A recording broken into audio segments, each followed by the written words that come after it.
Hey everyone, good morning. It is about 8:21 a.m. on this Monday, and I'm Monday, August 20th, 2018. And yes, um, I'm here doing a live SummerSlam review.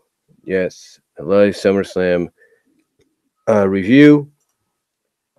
I will say, first of all, I want to apologize if there's any lag or any distortion. As I've mentioned before, I have my computer connected to the internet via Ethernet cable that is, to my Xfinity XB6 modem, which is supposed to be faster as far as internet speed goes and stuff. Supposed to be 1 gigabyte better or something. I don't really know, but yeah,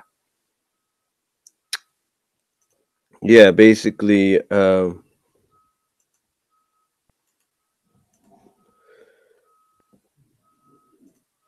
Yeah, basically, just let you guys know about that, so you don't worry about anything and wonder, what's going on, why am I losing signal, stuff like that. Um, anyway, though, I thought I'd come on here and basically give you my thoughts on SummerSlam last night. Now, I will say, be honest with you guys, I will say that I didn't watch all of SummerSlam last night. I know it's kind of surprising, but no, I did not watch all of SummerSlam. The reason being is because I was relaxing. I almost was getting ready to fall asleep, stuff like that. So, yeah, I didn't take the time to watch SummerSlam last night. Um, but I did watch SummerSlam. What I'm saying is I didn't take the time to watch a majority of it. I missed a couple of episodes. I didn't watch. I did not watch the kickoff show. I will say that. I didn't watch the kickoff show.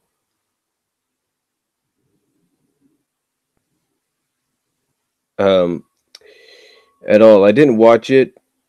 I didn't watch the first couple matches, even though I heard the opener between Dolph and Seth, and I'm probably going to go back and see that, was good, which obviously it should be because it's one of the best workers out there. And yeah, pretty much about it.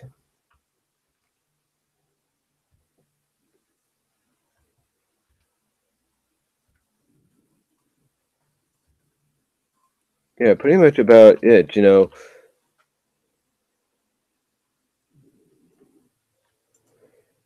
It's pretty much about it. And I'm going to say this. A lot of people, in fact, I was watching a little bit of the Slag Daddy's review on it, and I think he had the appropriate title for it, which I guess fits it. And that is, this was a weird show in the eyes of a lot of people. This was like one of those shows you look at and go like, okay, that was unusual. That was weird. But you knew it was something. But you knew they were doing it for a reason. But you didn't know what reason. That was the whole point. You didn't know why they were doing it, but you knew there had to be a reason, and there was. There was a legit reason. Don't get me wrong about that. There was a legit reason as to why they did what they did at SummerSlam. Now, I will say this: as far as the kickoff show goes, the only match out of the three kickoff show matches that got any time was Cedric and Drew. But the thing was, it only went for about 10 minutes. Now, I know a lot of hardcore fans that have seen these two compete on the indies would rather have them go a lot longer. And they should have. I will admit that. But yeah, Cedric retained in what people thought was a good match for the time it was given. The B team retained their championship over the Revival.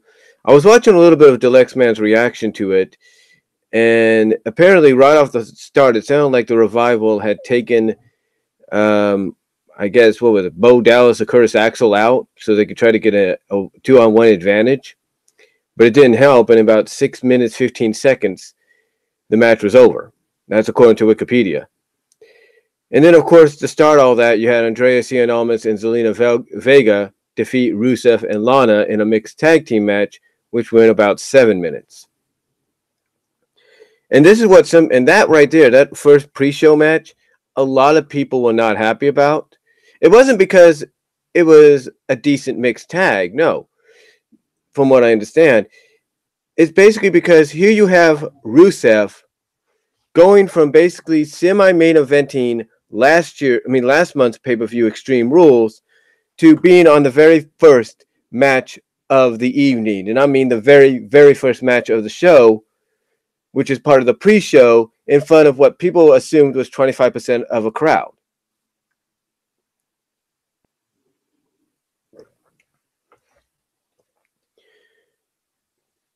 So I don't know if that was intentional.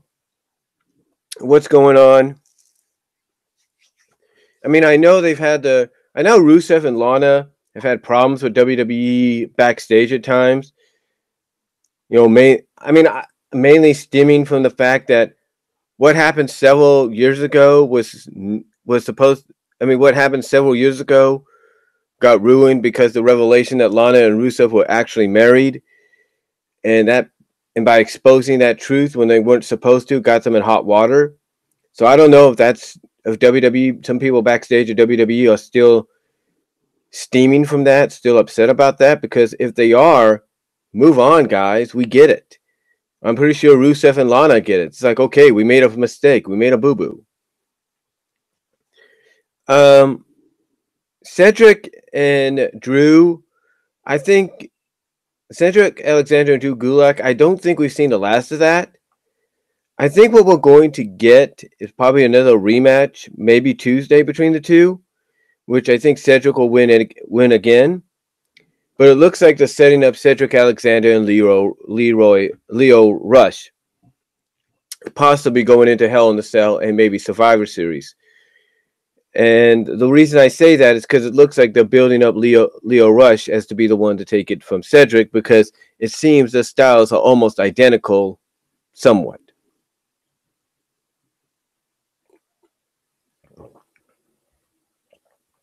Now, getting into the official main card. Oh, yeah, and the B team, of course, being the Revival. I don't know where you go from this. You got the B. What tag teams do you put the B team against? I mean, right now, you only have 4 tag teams on Raw, legitimately. As far as I know, you got the AOP, Authors of Pain. You got Titus Worldwide. You got the B team. You got the Revival. The Leader of Worlds is pretty much done, so we don't know where you're going to go with that. I mean, yeah, Matt Hardy, due to his injury, is probably going to be going back and forth. Like, he's going to be backstage helping to produce, which I think is a good thing, especially with his knowledge of what he's done with the Broken Universe in TNA and somewhat in WWE. And then you got Jeremy Borash that could help him out a little bit. So I think those are in good hands. I think that's kind of in good hands, and I'll kind of explain how I think that kind of played a role into SummerSlam last night. So you got that, and then, like I said, who else do you got? I mean, what are you going to do? You're going to make history by making Bayley and Sasha challenge the B team and beat them for the tag team titles? It'd be intriguing, but I don't know. Be interesting. I mean. Besides the 4 tag teams I mentioned, the only other team that I know of is Sasha and Bayley, and of course you got the Riot Squad. But really, are you going to be desperate for a tag division? You're going to put those 2 against the B team? I don't think so. So hopefully they come up with something soon. My guess is they're going to be bringing up the Undisputed Era real soon. Don't know why. They're either going to bring up the Undisputed Era, or they're going to bring up TM61, the Mighty. They're going to bring them up. I just got this feeling.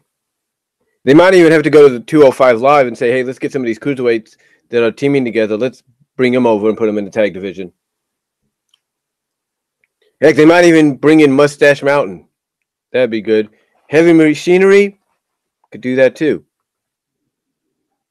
There's a lot of options for them to, look into as far as the divisions are concerned. But getting into the main card. But again, I think the B team is champions. They're going to have challengers. I just think in time we might have to wait. I mean, we might get a NXT call up by tonight, as far as I know, as far as teams go for Raw. Who that will be, we'll find out. But getting into the main card, the first match was Seth Rollins with Dean Ambrose against Dolph Ziggler with Drew McIntyre. Now, from what I understand, this was a good matchup. Decent one-on-one action. It went, from what Wikipedia is saying, for 22 minutes, basically the duration of a television show or an animated show. And in the end, even busted up. I'm thinking it was some kind of move that was he hit something. Seth got busted up a little bit. Seth Rollins defeated Dolph Ziggler to become a 2-time Intercontinental Champion. Now, apparently it was supposed to probably go another way, like they had other plans. But here's the rumor going around, according to what some people have reported. Before SummerSlam, Dolph met with WWE about his contract status, and when they presented him, obviously, with an offer, he refused. So a lot of people are speculating that that's why he lost the championship. Like, okay, you don't want to resign right now? Fine. We still got you till this long. You're just going to drop the title tonight. So I think that's why Seth became champion again. But here's what I think is going to happen. Here's what I think is going on with Dolph Ziggler. Dolph, I think, is going to remain. He's teases he might go and all that, but I think he's going to stay. And I think, obviously, what he wants in his contract, because he wants to be a pro, he wants to be him and Drew are representing the pro wrestling side of things, if you will. I think what you're going to have is Dolph Ziggler agreeing to a contract, but on the condition, because there's word going around that Daniel Bryan had to got a lawyer to just double check, triple check everything in his contract before he resigns. I got a feeling Dolph's going to probably do the same thing. He's going to take a page out of that, and what he's going to do is make sure whatever contract they present to him has everything he wants, but he'll probably want to add one thing, and you know what that will be? Because he believes, probably in and outside and on and off camera, that he's the best wrestler on the roster. He's probably going to add in the stipulation that he at least gets a decent run as Universal Champion. Bet me that's what he's hoping for, or he's going to try to work in. Because think about it. You look at Dolph, and you hear how he talks in character and out of character, and basically the guy believes he should be the very best.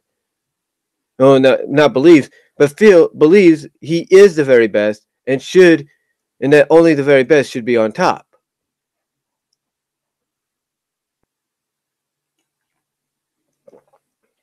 So what I'm thinking is that's exactly what he wants to deal into his contract. He at least wants to get a decent run, maybe a few months run with that championship. I don't know. But yeah, the match went for about 22 minutes. Then we ended up getting the New Day against the Bludgeon Brothers. New Day wins by disqualification.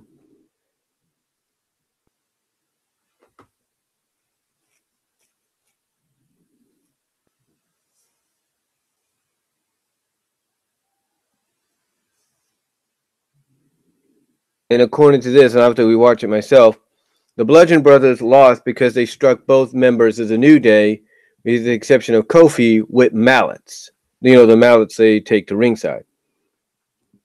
So obviously this feud's not over, and you could probably expect a Hell in a Cell match out of this.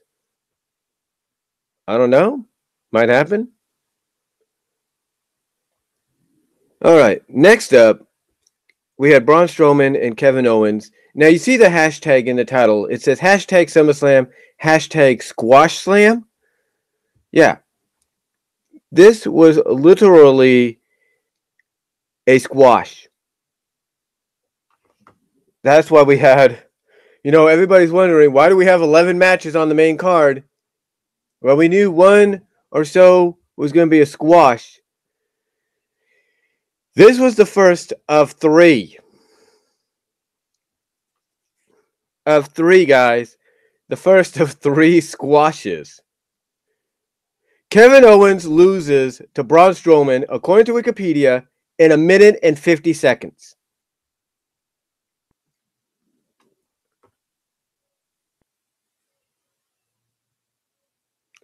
Basically, from what people are saying, and I got to see this myself, Braun Strowman choke slammed Kevin Owens on the steel panel, on the steel ramp, rolled him in the ring, hit a power slam, and that was it.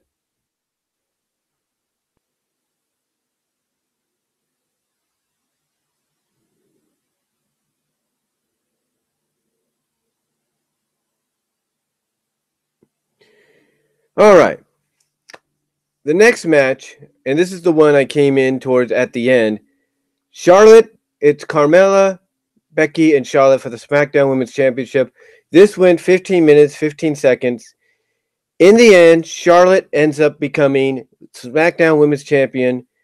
2 times she's become SmackDown Women's Champion.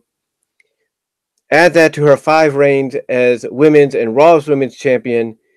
And right now, she is 9 reigns away.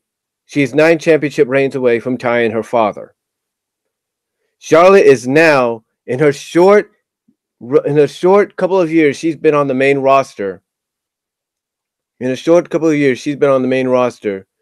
Charlotte is a 7-time champion. 7 times.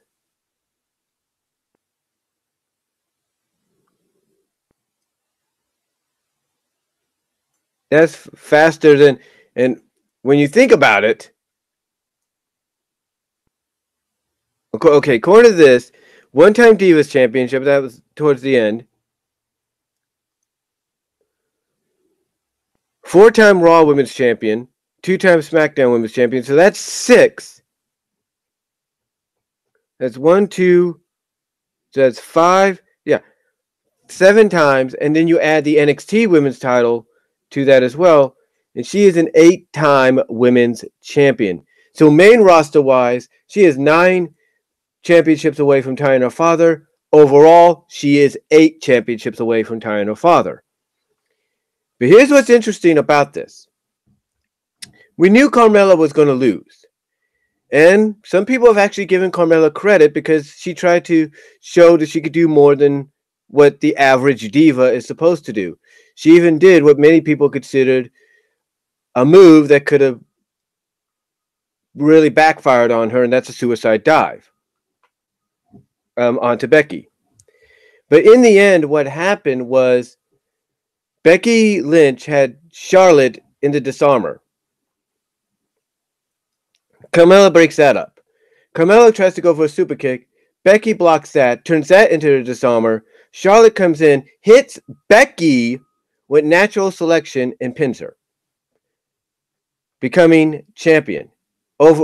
Becoming 7-time champion on the main roster. Overall, 8-time champion in all of WWE.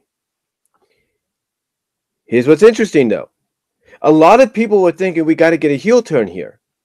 Well, we did.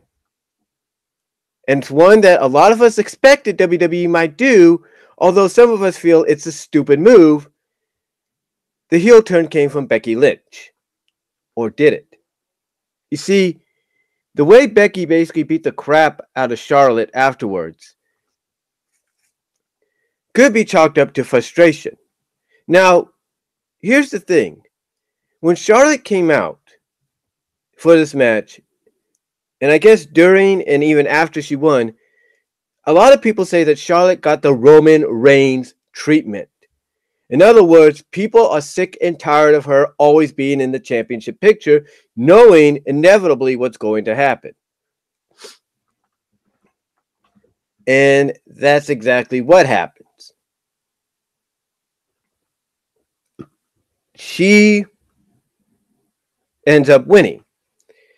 And when Becky basically finally let all this frustration and anger boil over and basically take it out on Charlotte, here's what fans were chanting. Here's what they were doing. Fans popped, cheered, gave Becky probably the biggest babyface pop you could think of, even though she had turned heel, technically turned heel. Here's what they were chanting afterwards, towards Charlotte. After the beatdown, you deserve it. You deserve it. And not because, oh, you deserve to be champion. No, it's like you deserve that beatdown for sticking your nose in business it doesn't belong in. Now, I don't know how they're going to set this up come tomorrow night on SmackDown Live. I don't know if they're going to have Becky do something that basically gets the fans to turn against her. Because here's what I talked about when the rumor was going around that this was probably going to happen. Remember, Sami Zayn turned heel, and nobody thought that would work, or Sami would be able to make it work, and guess what? He did. The same could be said here for Becky Lynch. Remember, NXT, she was briefly a heel. So she has experience, brief experience, but she has experience. So my thought process is she's going to take that brief run and she's going to expand on it. She's going to take samples from what she did there and she's going to expand on it. And if she gets the opportunity to expand on this heel turn, I think it might work for her. I think it really will. Now, it could just be the heel turn could be just chalked up to frustration. That's what it could be. Like, maybe Becky will come out and say, look, she let her anger and everything frustration get the best of her. And maybe she'll come out and say, look, if it was Carmella that had her hand raised in victory, she probably would have done the same thing to Carmella. I don't know. I don't know how they're going to work this because they got to deal with a reaction to where fans gave Becky Lynch the biggest babyface pop of the night. All right, when she beat down Charlotte. So I don't know how they're going to work this. Again, everybody thought they wouldn't make Sami's heel turn work, and Sami made it work. They didn't think that would work. Sami made it work, I should say. Again, what I'm trying to say is nobody thought Sami Zayn, when he turned heel, he was going to be able to make that work. He did. He was able to make it work. Thus, I think Becky Lynch will be able to make this work. And you got to remember this. The writing team that's on SmackDown, everybody has praised as being way better, far better than Monday Night Raws. So I wouldn't be surprised that those writers, maybe some of them that came from NXT, they know what they're doing. So I say, let's give it a chance and let's see what happens come tomorrow night on SmackDown Live. It could be the storyline that she was just frustrated and she was just angry that Charlotte stuck her nose in her business instead of maybe waiting her turn, maybe waiting to face the winner. I don't know.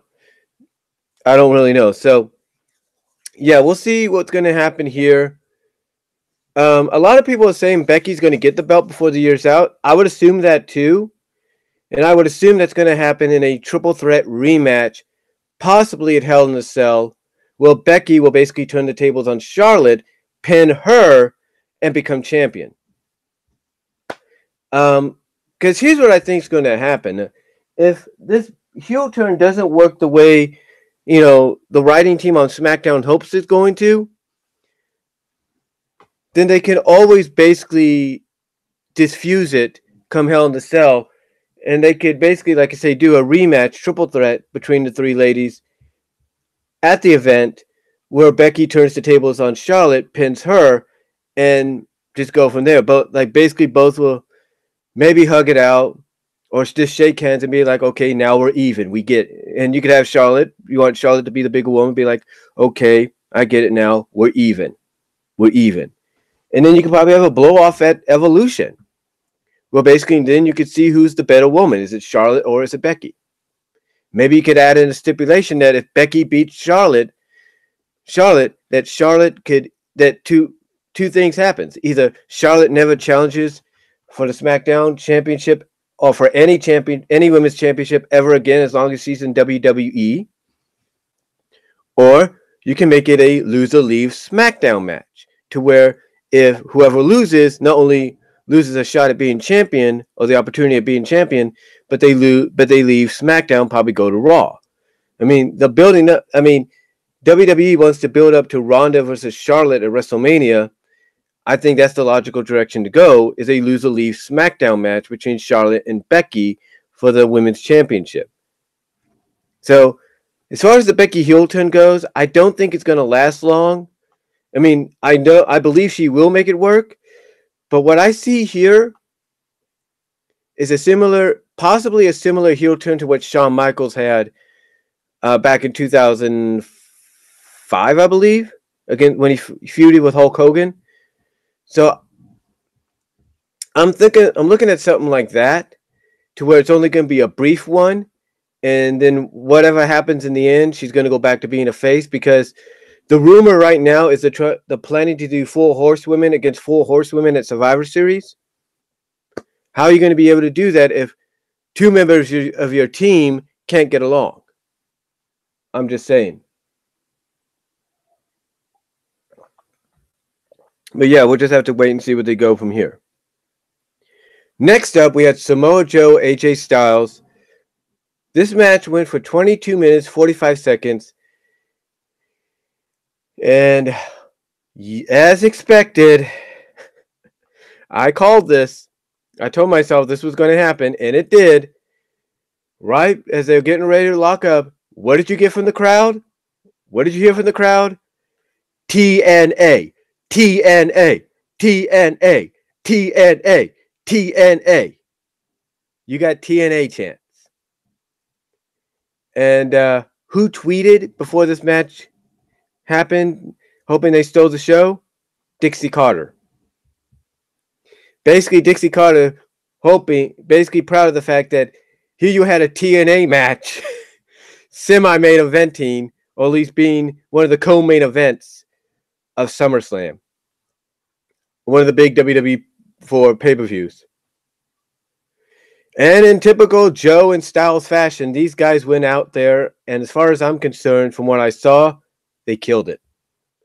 They killed it. They did. It was, some people might say it was slow paced and everything, but these guys did what they had to. I mean, heck, we saw Joe do a freaking suicide dive, something we haven't seen him do in a while, because they could trust each other. In the end, Samoa Joe did win, but he didn't win the championship. What happened is Joe got on the mic, commented towards AJ's family, told Wendy, AJ's youngest, that he can't keep his promise that Daddy was going to come home because he's going to give him a beating, but that he'll be his daddy, that he'll be her daddy. So, yeah. That infuriated Styles to the point that he just let loose. He went crazy on Joe. He basically ran towards him on the announce table while Joe was on the announce table, tackled him through the freaking barricade, beat the crap out of him with a chair, and caused a disqualification. Now, what happened afterwards is AJ went to his family, apologized for the way he acted, say that wasn't him. That it wasn't really him, and then he walks off with his family. And a lot of people are saying his daughter being the youngest probably doesn't even know what's going on, because all she did was look up at her dad and say, "Daddy, you're bleeding." So yeah, we're going to definitely get a Hell in a Cell match out of these two. Yeah, imagine that. Imagine that. A TNA match, a TNA Originals match, co-main eventing one of WWE's Big Four pay-per-views, and then the rematch takes place in one of WWE's signature matches that basically help put them over the top, put them over the map, put them over the top, put them back on the map, and that's Hell in a Cell. Imagine that. And I got a feeling that it's you add in Hell in the Cell, magic is going to happen again. Magic is going to happen. All right. Now you might think there's no way they can follow up on that, right? Oh, they can. Because the next match was just as good, but it was good from a storytelling perspective. Miz Daniel Bryan. This match, masterpiece. Absolute masterpiece. These guys basically went back and forth. Legitimately went back and forth. It's like when one had one down, the other had the other down. It's like these guys just tore into each other. The match came to an end when Maurice, who was at ringside, and you knew she was at ringside for a reason, she had the baby with her, pulls an object out of her chest, gives it to Miz, and Miz nails, as Daniel's going for the Miz, he nails Daniel on the head with this object, goes in there, and pins him 1, 2, 3. So yeah, Miz beats Daniel Bryan, and of course, character-wise, Miz is going to be like, yes, I beat him. I am done with Daniel Bryan. I can focus on the WWE Championship now. Far from it. I got a feeling Paige is going to come out on tomorrow night on SmackDown. Paige is going to book a rematch for the 1000th episode of SmackDown, maybe within the confines of a steel cage, which is probably the most likely direction. And then, if that's not enough, I've got a feeling that the other match or rematch, now again, what I'm saying is, what I'm trying to say is, if that doesn't happen, if Paige doesn't come out and book that rematch for a 1000th episode of SmackDown within a steel cage, then she's going to book it at Hell in a Cell inside Hell in a Cell. But what was interesting was the backstage segment. Of course, you have Daniel upset and everything. In comes Brie. He's telling Brie that this is not supposed to happen. That basically Miz beating him basically proves Miz right about everything. The way and all that. But give Brie credit. Daniel is basically saying this wasn't supposed to happen, and by Miz beating him, it validates everything Miz says about him. And again, give Brie credit. She comes in, she says, listen, this is not over, because just like when you had that dream to come back back in the ring and compete, and you fulfilled that dream, you made that dream a reality to come back, get out of retirement. Same thing's going to happen here. Your dream to beat the Miz and shut him up, finally, it's going to happen. And then as she's saying this and everything, she's saying, don't worry about it. And she brings up Maurice. She says, and you know what? Don't even get me started on Maurice. She brings up Maurice's involvement while she's encouraging Daniel that, hey, just because Miz had to have Maurice help him to win doesn't mean this is over. It just proves that Miz can't beat you legitimately by himself. So what that tells me is we're going to get Miz and Daniel one-on-one at Hell in the Cell, probably in the cell, probably within Hell in the Cell, or we're going to get the rematch at the 1000th episode of SmackDown. But that also tells me that we're going to get Brie Bella and Maurice at Evolution. Yeah. Now, there is reports that they're going towards a mixed tag team match, too. So that might happen at Hell in the Cell, but more than likely it might happen at Survivor Series if they keep dragging this out. And I think they will. They're going to probably keep dragging this out. And it would make sense for Miz and Maurice to have that mixed tag against Daniel and Brie, because the last time these two were in a mixed tag against one of the Bellas, it was John and Nikki. John Cena and Nikki Bella. So I would suspect that if you're Miz, you're going to want to come full circle and be like, okay, we had a mixed tag against John and Nikki. Let's do uh, Daniel and Bree next. So again, that would make sense in my opinion that they're going to go in that direction with the Bellas, with Brie Bella. That they're going to have her face Maurice at Evolution, and then it's going to culminate basically in a mixed tag at Survivor Series, or maybe even on the 1000th episode of SmackDown. Who knows? But it's going to happen eventually. So yeah, this feud, it's not over. Again, expect a rematch at Hell in the Cell, probably within the cell. Expect Maurice and Brie to probably face each other at Evolution, and then expect this whole thing to culminate at Survivor Series or in the 1000th episode of SmackDown with a mixed tag. That is if Daniel sticks around, and pretty much from what he has said and everybody else has said, it's basically a locked done deal that he's staying for another couple of years. I mean, heck, he even said WWE has an option to keep him around for another year if they choose to do so. All right, next match, our second squash match of the night. Finn Balor, Baron Corbin, and I'll give WWE credit.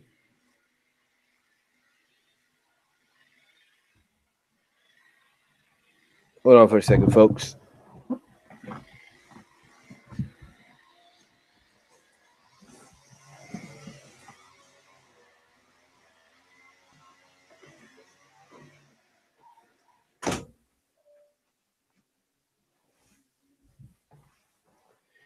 Be right back.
Sorry about that, folks.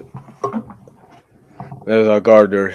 He's here to garden, if you will. But yeah, the next match of the night was Finn Balor, Baron Corbin. Our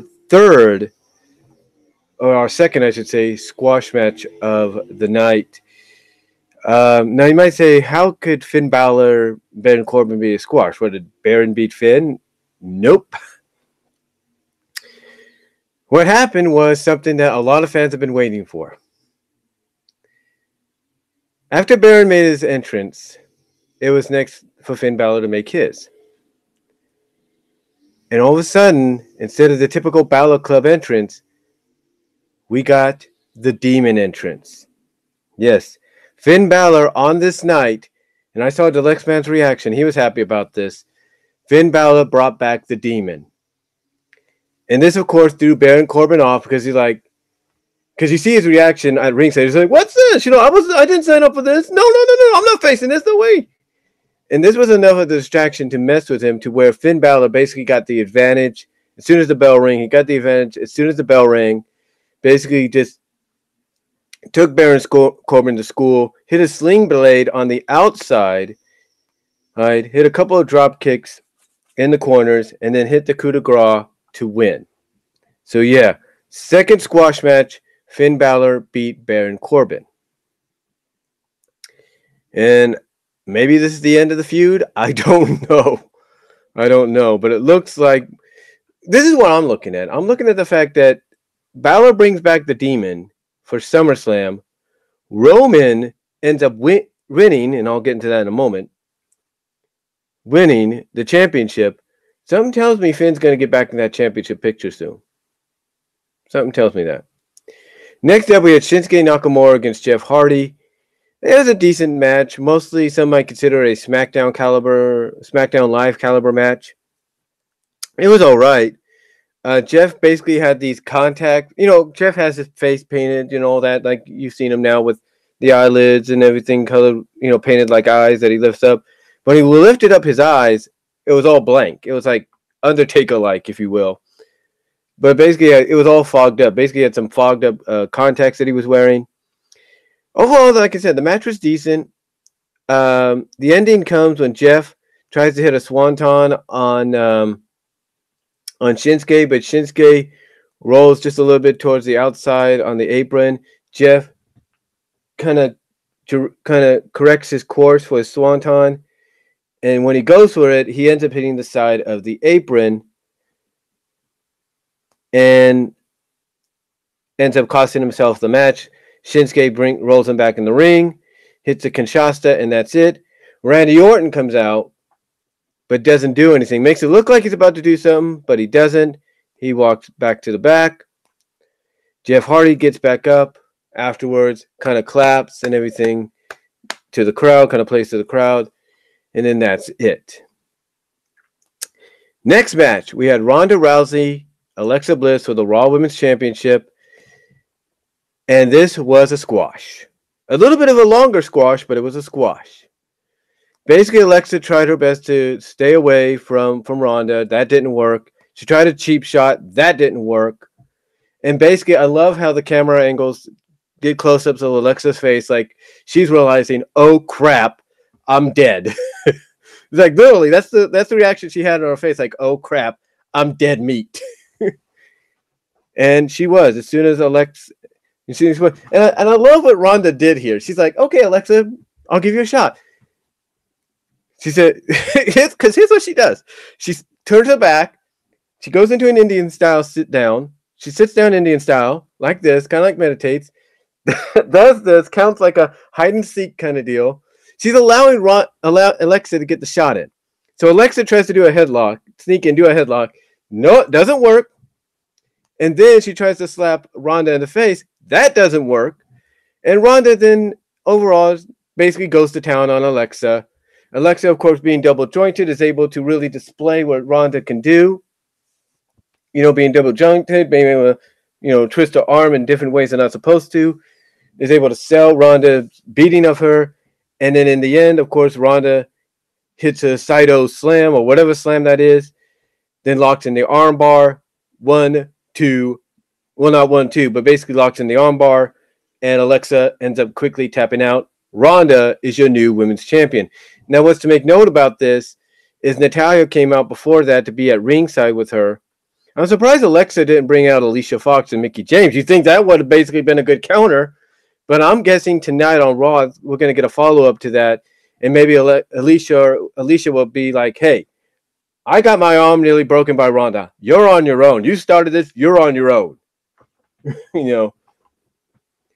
Or you are on your own. I'm not dealing with that anymore. But again, hopefully I have a follow-up as to why we didn't see anybody with Alexa. Next up, we had, but again, before that, Natalya came out and she was wearing the Jim the Anvil Neidhart's jacket. Of course, the Anvil who passed away a couple weeks ago.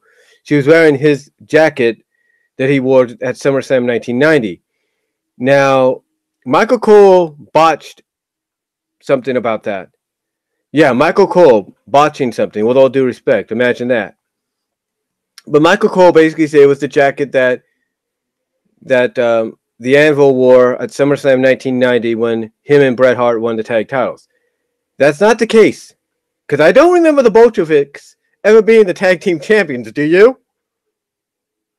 No. Basically, 1990 is when Bret and...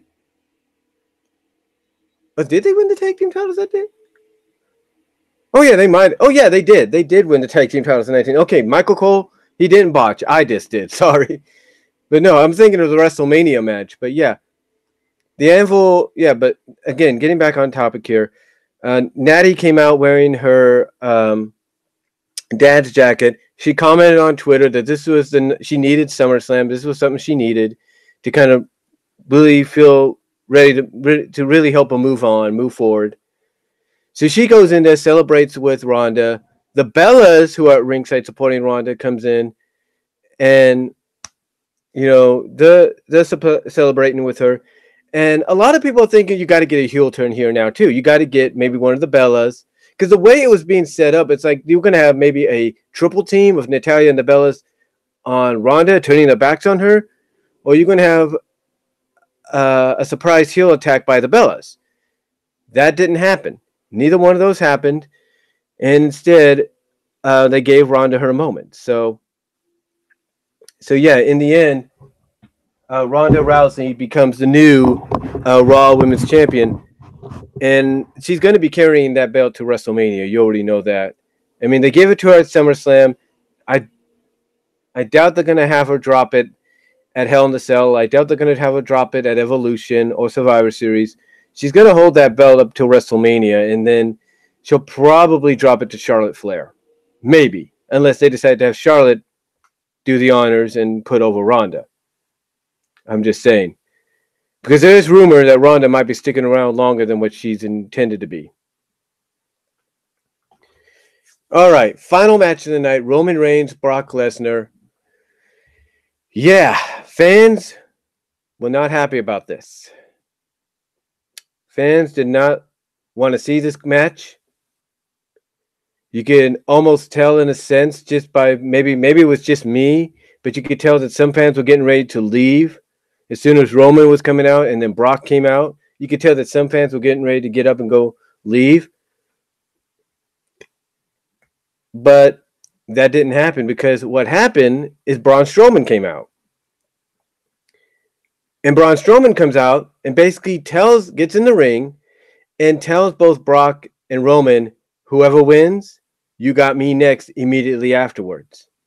He basically says he's not a coward or anything. He doesn't want to face an opponent. He doesn't want to cash in on somebody that's weak or less than 100%. And he's basically saying, whoever wins here, you got to face me immediately afterwards. So he's giving them fair warning, even though that fair warning is coming off basically saying, yeah, you might be a little beaten and tired, but at least you'll know ahead of time that I'm going to be cashing in. And then I'm leaving SummerSlam with that championship. Well, that didn't happen. Because even though the audience was chanting to Braun, cash in, cash in, cash in, because they wanted him in it, nope. He instead decides to stay at ringside, wait till the match is over, and then cash in on the winner afterwards.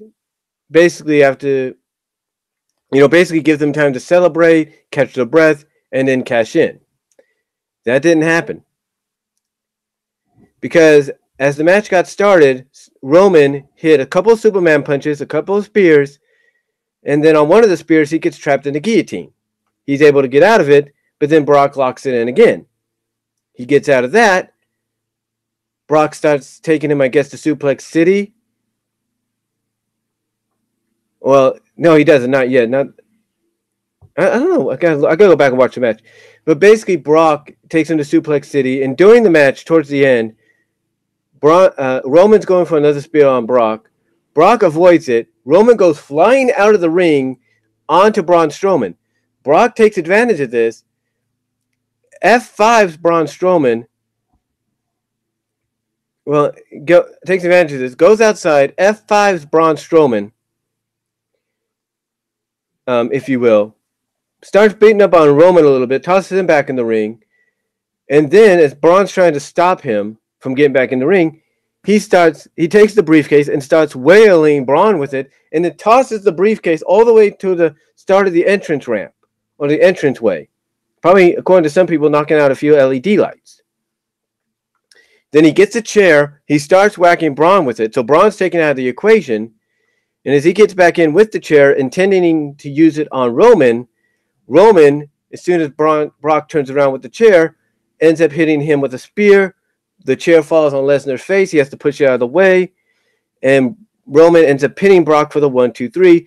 But according to several reports, either this was a botch on Brock Lesnar's part or this is going to play into a storyline.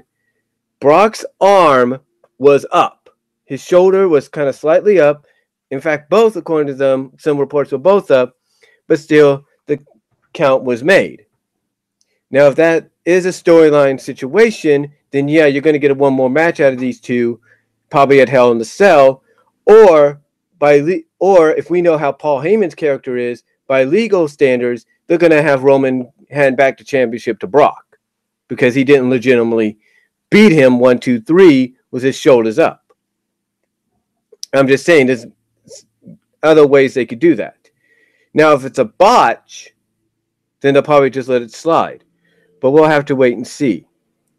But what's got people talking about this, but what's got people really upset about this, isn't the fact that Roman won. And according to what Solomonster said, there were some cheers when Roman won. There were some cheers. They weren't very loud. They were kind of out-vocaled by the boos. But there were some cheers at the fact that now we have a champion, or now they have a Universal Champion that's going to be there every week, probably defend the title on occasions on Raw. But,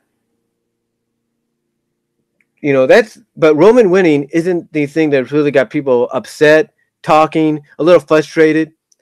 It's the fact that WWE outsmarted the crowd. Yeah. WWE pulled a bait and switch on the crowd at SummerSlam last night. Instead of having Braun come in, cash in, and make it a triple threat, instead they baited people into thinking he's going to cash in after the match, and it didn't happen. Because after Roman won, we didn't see Braun again after that. In fact, according to reports, as soon as that happened,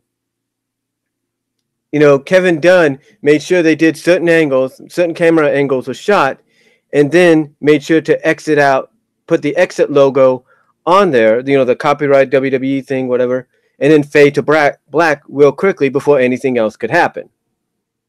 Or before the crowd, basically, and the people watching at home can really come to terms. And before the crowd in the arena and the people at home watching could realize, oh, crap, we just got baited. We just got fooled by the WWE. The WWE they got us. They did a gotcha on us. They played us is what they did.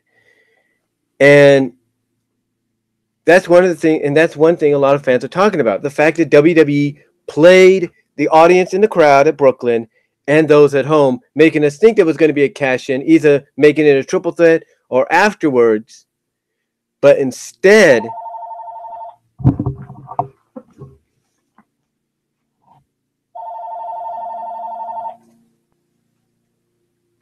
sorry about that, folks. But instead, like I said, we got neither, and basically it was a bait and switch. My guess is what happened is Vince McMahon had a meeting with Kevin Dunn and maybe Triple H and a few others, and they were probably telling, and I'm guessing maybe Matt Hardy, because Matt Hardy was actually working as a producer on the show, or helping out as a producer, probably met with them and thinking, okay, how can we get the belt on Roman without the crowd crapping on this and without the crowd leaving? And I don't know if it was Triple H, Matt Hardy, Stephanie, most likely Triple H, probably said, why not do a bait and switch? And that's all you had to say. It's like, and I'm pretty sure Vince was like, well, what do you mean a bait and switch? And Triple H might have been like, well, think about it, Vince. The fans are going to crap on this match anyway, and they're going to start exiting the building if this match goes very long. So why not have Braun go out there, make it look like he's going to cash in, and go from there? And that's probably what happened. They probably planned out how things were going to go, and they got what they wanted. They got a full, sold-out crowd to watch Roman Reigns beat Brock Lesnar for the Universal Championship, and all they had to do was bait the crowd into staying, and basically make them think something was going to happen, but it didn't. So yeah, overall, WWE, Vince McMahon got what they wanted because they realized that the only way they're going to be able to make it happen this time is to bait people into thinking there's going to be a cash in. And that's what they did.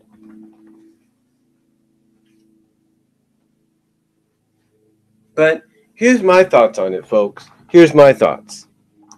These are my thoughts, okay? My thought is Kevin Owens was supposed to probably be Braun Strowman. But here's why Kevin Owens didn't. Fans knew that if Kevin Owens won, Kevin Owens as the heel was going to probably sneak into the match and basically cash in maybe during the duration, a la Seth Rollins, take advantage and win the Universal Championship. That's what they were thinking. They probably realized, yeah, fans are going to expect Kevin Owens to, cash in during the match probably and take advantage of a situation and walk out with the championship. That's what they were probably thinking. So they realized, well, how can we get people to stay if they know Owens is going to do that anyway? Because they probably knew that if they went the Owens route, fans were still going to leave knowing, okay, Owens, by the time we come back for Raw tomorrow night or tune into Raw tomorrow night, Owens is going to walk out with the championship because he would have cashed in. Instead, they went with Braun Strowman knowing that he's the one fans wanted to see walk out with that championship. But that didn't happen because they pulled a bait and switch.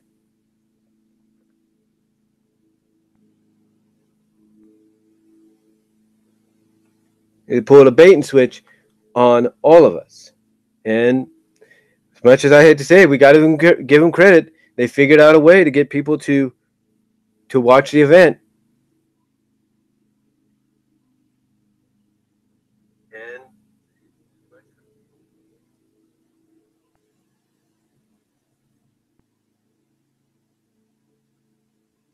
Well, thank you for the comments, Kaylee, Matthew, and James. Yeah, finally Ronda and Roman won. But the thing is, when it comes to Roman, fans knew it inevitably was going to happen, but WWE didn't want... This is what I'm thinking. WWE did not want to come off on social media, be reported on social media of crowning of a new champion in front of a half-crowded or less than half-crowded Barclays Center, knowing that most of the people were walking out because they didn't want to see this crap. So they did what they had to do. They saw that they had the opportunity there, and they went with it. Like I said, they could have gone the Kevin Owens route, but obviously Triple H and maybe Matt Hardy or someone said, look, fans are going to expect Kevin Owens to cash in maybe during the middle of the match and walk out with the championship. Yep. And that's not going to help your cause because fans will walk out, will already be gone because they already expect that to happen if you go the Kevin Owens route. So they decided to go Braun Strowman's route, the route of Braun Strowman, I should say.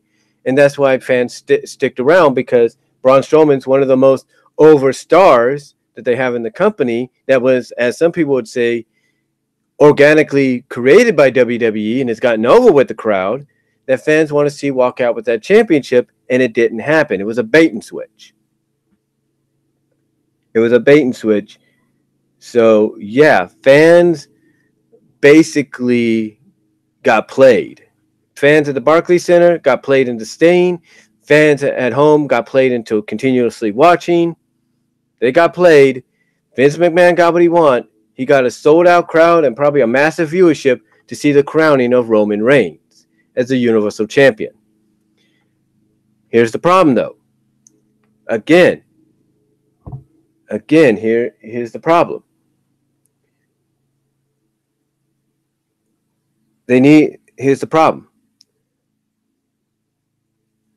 Fans, smart fans, are going to point out that possibly Roman didn't win. They're going to point that out. And maybe WWE will point that out. You see, again, it's making the rounds of whether or not Brock botched the finish or it was intended storyline-wise for him to get his shoulder up and thus be screwed out of his championship.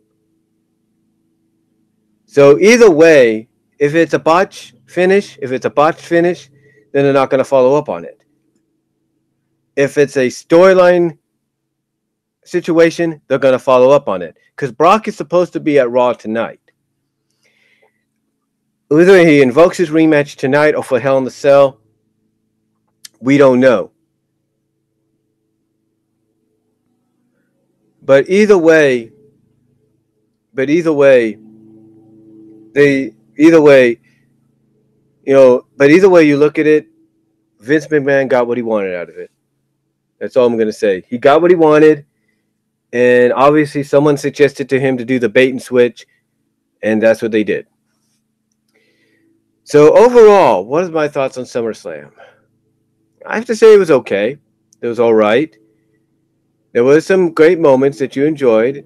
A lot of stuff you expected to happen, and it did. There was some surprises, I will give you that, like Finn Balor bringing out the demon. That was a surprise.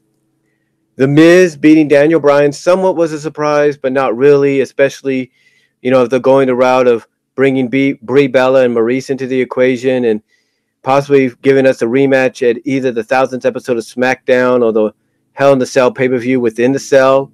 And then is possibly following that up with a Brie Bella versus Maurice match at Evolution. And then probably, bringing this feud, this rivalry to an end with a mixed tag at Survivor Series. If that's the intention, that's the intended plan. If that's the intended route they plan to go, okay, fine. It's understandable why Miz won at SummerSlam, but it was a bit more, but it was still a surprise. Samoa Joe winning but not winning the championship is not too much of a surprise, especially if they're going to do Hell in the Cell. So, they're going to do a Hell in the Cell match. Charlotte Flair beating Carmella and Becky was somewhat of a surprise, but not really. I think a lot of fans pretty much knew that as soon as Charlotte got inserted, that, yeah, it's pretty much going to be Charlotte that goes over. And again, as far as this Becky Lynch heel turn, which a lot of people heard was being reported as to happening, I think it's going to be it's going to be similar to Shawn Michaels' heel turn in 2005. It's going to be brief, but it's going to do what it's got to do. And I think Becky's going to make it work just like Sami Zayn made his work for the time he was a heel. And Becky's going to probably go back to her time as a heel in NXT to draw some, inspiration from. Braun Strowman beating Kevin Owens the way he did. A lot of people are wondering who Kevin pissed off. I don't think Kevin pissed off anybody. I think it was just the way the match went, from what I understand, is Braun basically outsmarted Kevin. It's like, nope, you're not going to pull the same crap on me you did before. And yeah, he was able to basically outsmart Kevin and beat him. The New Day and the Bludgeon Brothers, I don't think we've seen the end of that. I think we're going to get one more match out of these guys, and it might be a Hell in the Cell match, maybe. If not that, then I think the Bludgeon Brothers are going to defend the championships in a fatal four-way come Hell in the Cell. And you're probably looking at Sanity, you're probably looking at the Bar, and the New Day. That's what I'm thinking. You might throw the Usos in there, but I'm thinking it's going to be Sanity, the Bar, and the New Day. Seth Rollins beating Dolph Ziggler. There is reports of getting a tag match at Hell in the Cell, which might lead us to the heel turn with Dean Ambrose. But we'll have to wait and see. Because I know this, if WWE wants to have a high-profile Intercontinental Championship match at Survivor Series, Ambrose and Rollins is probably the best way to go. Since we didn't get the heel turn here, a lot of people are suspecting it will be at Hell in the Cell. And who knows? Maybe it'll be a cell match too. We don't really know.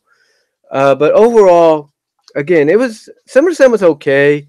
Yeah, I will agree with Schleg Daddy that it felt a little weird. But it did what it had to do. Ronda basically squashing Alexa in 4 minutes. I liked how it was done. Some people may have agreed it should have been done fast. The match should have just been quicker. But again, I like how it was done because basically Ronda was playing with her. She's like basically playing with her, and basically by playing with her from a storyline perspective was exposing Alexa for basically the non-women's wrestler or non-women's fighter or athlete that she isn't, and basically exposing her for the diva that she is. So, and if anybody's wondering if Alexa's going to be back in the title scene, she'll still be in it, but she's not going to be champion for quite a while, because I think as soon as Ronda entered the picture, they're like, yeah, Alexa, we'll give you your championship matches and all that, but you're not going to be champion. We're going to transition you to something else. And I think what that's going to be is Alexa's going to get a rematch. She's going to lose. And then she's going to basically throw her focus, throw her attention towards Trish Stratus, because it's reported that Alexa is going to face Trish Stratus at Evolution. So overall, SummerSlam I thought was okay. Could have been a lot better, but I think it was a solid, decent, and I will agree again with the Schleg Daddy, weird show. So we'll just have to see where they go with certain angles, like what Becky Lynch's heel turn, which I think is going to be a brief one, but she'll make it work. Believe me, I got this feeling. And we'll see what they go with Miz and Daniel. Again, it sounds like to me where they're going with that is a possible rematch at Hell in the Cell, probably within the Cell. It's probably also going to culminate to a Brie Bella Maurice at Evolution, and then possibly a mixed tag at Survivor Series to close the book on this for quite some time. So overall, not too bad of a show. And again, it was a little weird, a little awkward.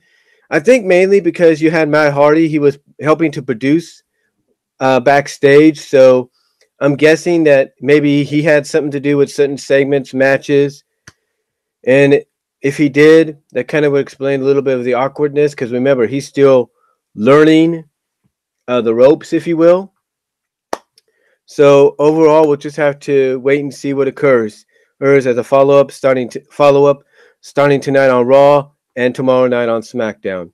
So overall, that's really all I have to say about Evolution. Let me check my comments here.